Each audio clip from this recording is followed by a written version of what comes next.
Emotional intelligence का fourth element relationship management है। और रिलेशनशिप मैनेजमेंट के लिए जो आपको कंपिटेंस रिक्वायर्ड है, आपको कैटलिस्ट होना चाहिए। कैटलिस्ट वो लोग होते हैं जो माहौल को घुरमा देते हैं। वो जिस महफिल के अंदर होते हैं उस महफिल को गुलनार कर देते हैं। तो you should be the mood lifter, ये आपकी एक सलाहियत होनी चाहिए। और जनरली ये एक्सट्रोवर्ट्स लोग होते हैं, ये कैप्रिकॉर्न टाइप लोग होते हैं। ये जब जिस कंपनी में जाते हैं उस माहौल को गरमा देते हैं। तो you got to be a very good catalyst, to be good relationship managers. आप एक अच्छा लीडर होना चाहिए, इंस्पिरेशनल होना चाहिए। दूसरों के लिए आपका आपका आपका आप, आपका रवैया जो है वो इंस्पिरेशनल होना चाहिए। जहां पर आप जाएं, जिस जगह बैठें, लोगों को मोटिवेट करें। इसी तरीके से आपको सर्विस ओरिएंटेड हो, ये बहुत सर्विस ओरिएंटेड होना बहुत जरूरी है। ये रिलेशनशिप मैनेजमेंट के अंदर यू गॉट टू, कहते हैं a good leader is a good servant as well. Okay, so you got to put others priorities, the number one priorities, not your personal priorities. ये बहुत जरूरी है रिलेशनशिप मैनेजमेंट में। कहते हैं रिश्ते जो निभाने हैं, रिलेशनशिप को जब आपने स्ट्रांग करना है तो you have to be a giving hand, not the receiving hand. ये बहुत जरूरी है कि आप दूसरों के लिए कुछ करने वाले हों, लेने वाले ना हों। जितना आप कंट्रीब्यूट करने वाले होंगे, दूसरों को बनाने वाले होंगे, दूसरों को एम्पावर करने वाले होंगे, दूसरों को खिदमत करने वाले होंगे, उतना अच्छा आप रिलेशनशिप मैनेज कर सकें। और इसेंस ये है कि आपको प्रोएक्टिव होना है। You have to take the charge of the situations.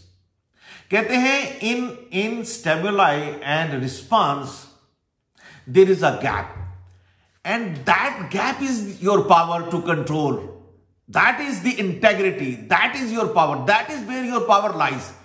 तो एक स्टिमुलाई और आपके रिस्पांस के दरमियान आप जितना गैप क्रिएट कर सकते हैं उतने ज्यादा आप अपने आप को एम्पावर्ड करते हैं। और जितना आप एम्पावर्ड फील करते हैं, इसका मतलब है आप कॉग्निटिव है, आप सोच के जवाब दे रहे हैं, आप प्रोएक्टिव है, आप पॉजिटिव हैं। तो जब आप पॉजिटिव माइंडसेट के साथ जाते हैं तो आप जिस तरह के भी लोग हों, you can establish a very good relationship. दूसरी खूबी जो इसको बिग फाइव्स के अंदर भी एक बड़ा इसका नाम है, you got to be open and curious. ये जो ओपन लोग होते हैं ये खुले दिल के साथ लोगों के साथ जाते हैं, लोगों को एज इट इज एक्सेप्ट करते हैं। यानी मैं एक जुमला यूज करता हूं, मैं कहता हूं don't try to fit others in your narrow frame of mind, rather try to enlarge your frame of mind to get them fit into it.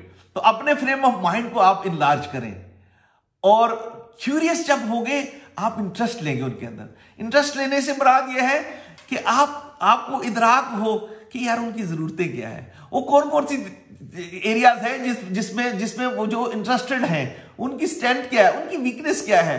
अपने आप को फाइन ट्यून करने की कोशिश करें।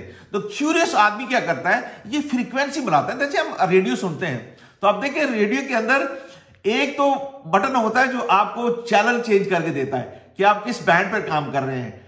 एक होता है जो फाइन ट्यून करता है, जो आवाज को क्लियर करता है। तो हमें अपने रिलेशनशिप के लिए, दूसरों रिलेशनशिप के लिए we have to fine tune. ये फाइन ट्यूनिंग जो है ये बहुत जरूरी है। ये एक्चुअली इमोशनल मैच है। ये बहुत जरूरी है कि हम दूसरे के इमोशंस के साथ अपने इमोशंस को मैच कर सके। इसी तरीके से रिलेशनशिप मैनेजमेंट के अंदर बहुत जरूरी है कि आप लोगों से फीडबैक लेते रहें। जब आप गुफ्तगू करते हैं तो एक अच्छा कम्युनिकेटर जो है वो हमेशा फीडबैक ले रहा होता है। मुझे याद है कि मेरे वाले साहब फौज में थे, तो वो एक बात मुझे बताते थे। वो कहते हैं कि बेटा जब हम किसी को कोई हुक्म देते हैं फौज के अंदर, को आर्डर दिया जाता है या कोई बात काम कहना हो किसी को भी, या उन्हें उनका कोई बॉस को काम कहता है, तो कहते हैं कि पहले जब वो बात करते हैं तो पूछते हैं बताओ मैंने क्या कहा। और वो जब वो बताता है तो उसमें अगर वो खामी रह गई होती है तो वो उसको रीइंफोर्स करते हैं, नहीं बेटा ये नहीं ये है। So you have to make sure कि दूसरा जो है वो अंडरस्टैंड कर रहा है जो आप बात कर रहे हैं। तो ये फीडबैक जो है it is just like seeking the confirmation, यार जो आप कह रहे हैं वो समझ रहा है कि नहीं समझ रहा. सो दैट इज द मस्ट. इसी तरीके से बाज़ औक़ात आपका रवैया जो है, आप समझ रहे हैं कि मैंने इस बंदे को बहुत जबरदस्त ट्रीट किया है, लेकिन हो सकता है कि उसने बुरा बनाया हो. फॉर एग्जाम्पल, बहुत दफा हम बात कर देते हैं किसी बंदे को, उसको हम डेवलप करना चाहते हैं, कुछ हम फीडबैक देते हैं, लेकिन जो हमारा फीडबैक का अंदाज है वो कुछ इस तरीके से होता है कि हम पहले उसको खामियां बताते हैं और फिर हम उसको कहते हैं कि यार ये 3 चीजें तुम कर लो. तो इंस्टेड ऑफ दिस, अगर बंदा पहले बताए कि यार ये चीजें जो है तुम बहुत जबरदस्त अंदाज में कर रहे हो, और मैं समझता हूं कि जिस तरीके की तुम्हारी पोटेंशियल है, अगर हम तुम ये 2-3 एरिए जो थोड़े से वीक लग रहे हैं, इस पे भी अगर आप काम करोगे और उसके लिए ये चीजें करोगे तो यू विल बी वंडरफुल. सो ये इफेक्टिव फीडबैक जो है ना, ये पूरी साइंस है. So we have to know कि किसी बंदे को जो हम फीडबैक दे रहे हैं या फीडबैक ले रहे हैं, वो कितनी इफेक्टिव फीडबैक है, वो इनकरेज है, वो पॉजिटिव है कि नहीं है. So that is must. इसी तरीके से we got to be compassionate मैंने बताया है कि you are not going to only feel what the others are feeling, you are not going to think what the others are thinking, but you are going to act what the others are needing. So that is needing. So ये compassionate ये है कि दूसरी की जरूरत को महसूस करें और उसके मुताबिक उसके हेल्प करने की कोशिश करें. सो that is you feel not only moved, emotionally tuned with the person, ना सिर्फ जो है cognitively tuned with the person, बल्कि आप आगे बढ़ के आप उसके लिए वो करें जो उसकी जरूरत है. So that is the kind of thing which will be the best for the relationship management. So that is what you are going to put you on the A grade of the emotional intelligence. अपने आप को अगर आप relationship management के अंदर A grade देना चाहते हैं तो you got to be compassionate. ये बहुत जरूरी है. इसी तरीके से ट्रस्ट बिल्डिंग ये बहुत जरूरी है. जब आप दूसरों को ट्रस्ट करते हैं, एक्चुअली यू एम्पावर. मेरी अपनी जिंदगी का मंत्र आ रहा है, मेरे साथ जितने लोगों ने काम किया है, मैंने हमेशा उन पर ट्रस्ट किया, उनकी एबिलिटी, और उनको बताया है कि ये तुम्हारी पॉजिटिव चीजें हैं और तुम ये कर सकते हो. और जब आप ट्रस्ट करते हैं तो एक्चुअली आप उनको एम्पावर करते हैं और let them come up with. और मैं तो मेरे पास जब मेरा बच्चा को काम लेके आता है तो सबसे पहले मैं उसको कहता हूं कि यार तुमने बहुत अच्छा काम किया है, ये जबरदस्त काम किया है. और फिर मैं कहता हूं कि तुमने ये जो काम कर लिया है, अब जरा बैठ के हम दोनों मिलके करते हैं. और फिर मैं उसके सामने, चूंकि हमारा लिखने का ज्यादा काम होता है, तो मैं उसके सामने खुद लिखता हूं उसके साथ साथ बैठ के. फिर मैं कहता हूं यार जरा पढ़ो, हाँ मैंने सही लिखा कि नहीं सही लिखा. और दोनों मकसद पूरे हो जाते हैं कि आप उसको गाइड भी कर लेते हैं, कोच भी कर रहे होते हैं और उसकी हौसला अफजाई भी कर रहे होते हैं. So you got to be trusting others. ये बहुत जरूरी है, क्योंकि आप ट्रस्ट करेंगे तो उनका टैलेंट जो है वो सामने आएगा. और that will be team building के लिए, रिलेशनशिप के लिए, दैट इज द मस्ट. इसी तरीके से एक रिलेशनशिप के अंदर यह है कि you don't have to take things personally.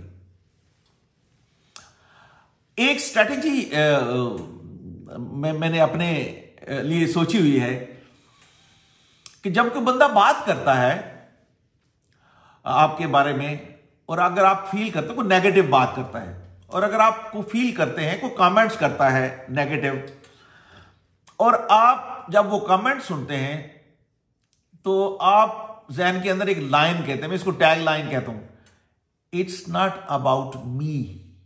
यानी अगर आप फील करते हैं कि वो जो नेगेटिव बात कर रहा है, जो वो कमेंट्स दे रहा है, वो आपके बारे में नहीं है, तो पहला आपका रिस्पांस आना चाहिए, इट्स नॉट अबाउट मी.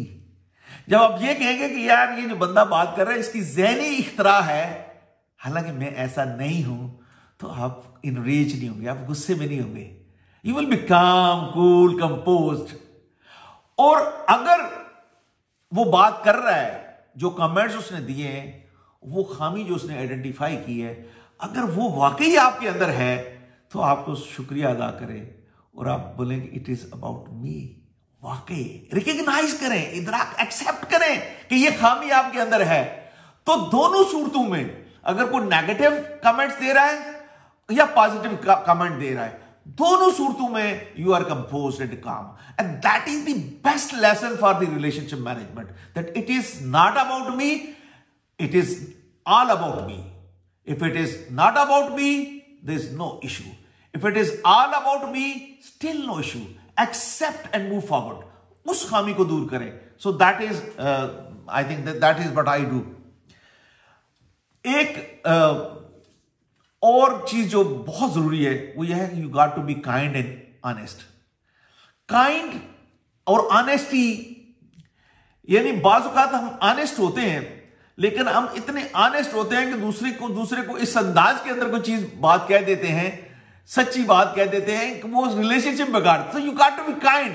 जब किसी के बारे में कोई आपका रवैया हो, वो काइंडनेस के साथ जो भी बात करे, you got to be honest, you got to have integrity, but you got to be kind as well. तो काइंडनेस के साथ चले तो रिलेशनशिप जबरदस्त जाएंगे. You will be emotionally intelligent. इसी तरीके से हमेशा याद रखें, ये जो EQ है, emotional intelligence, actually that is the product of IQ.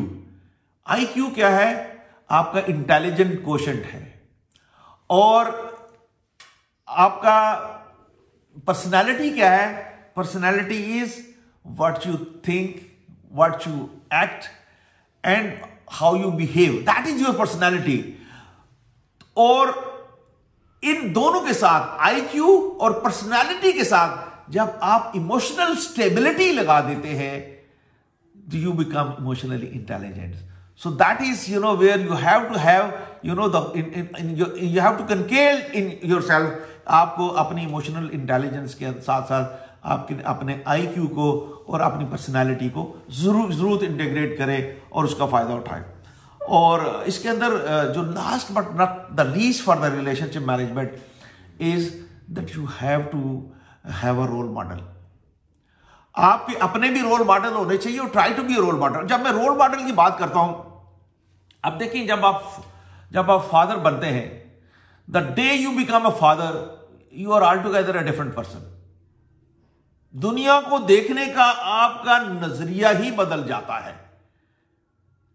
ये और आप हर चीज के अंदर अपने आप को रोल मॉडल बनाने की कोशिश करते हैं कि चूंकि आपके बच्चे आपको देख रहे हैं, आपकी वाइफ आपको देख रही है, आपके रिश्तेदार आपको देख रहे हैं, तो अगर आप अपने आप को रोल मॉडल बनाएंगे रिलेशनशिप के, इसका मतलब रोल मॉडल से you are going to give your best when it comes to interactive with other. जब दूसरों के साथ आपके ताल्लुकात बनाने की बात आएगी, रिलेशनशिप की बात आएगी, तो you are going to be the best of yourself.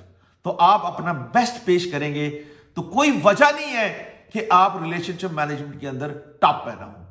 तो इन नटशल जो चीजें हमने पढ़ी है कि इमोशनल इंटेलिजेंट आदमी वो है जो कि सेल्फ अवेयर है, उसको इदराक है कि उसकी खामी क्या है, उसकी खूबी क्या है, कौन कौन से इमोशंस उसके लिए पॉजिटिव हैं, कौन कौन से इमोशन उसके लिए नेगेटिव ट्रिगर्स अदा करते हैं.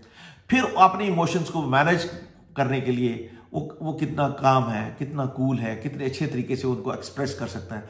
इसी तरीके से when it comes to the external management, जिसको हम कहते हैं सोशल मैनेजमेंट, तो उसके अंदर वो सोशली अवेयर है. पहले उसको इदराक है लोगों के बारे में, क्योंकि जब तक आपको लोगों के बारे में, उनकी फीलिंग्स के बारे में, उनकी इमोशंस के बारे में पता नहीं होगा, आप अच्छे अंदाज में वो रिश्ते और रिलेशनशिप उनको मैनेज नहीं कर सकते. तो रिलेशनशिप मैनेज करने के लिए आपको सोशली अवेयर होना बहुत जरूरी है. और जब आप रिलेशनशिप मैनेजमेंट करने के लिए जाएं, तो बॉटम लाइन ये है, you got to be proactive, you got to be compassionate, you got to be service oriented, you got to be catalyst. तो ये चीजें अगर होंगी तो you will be the best version of yourself in the emotional intelligence.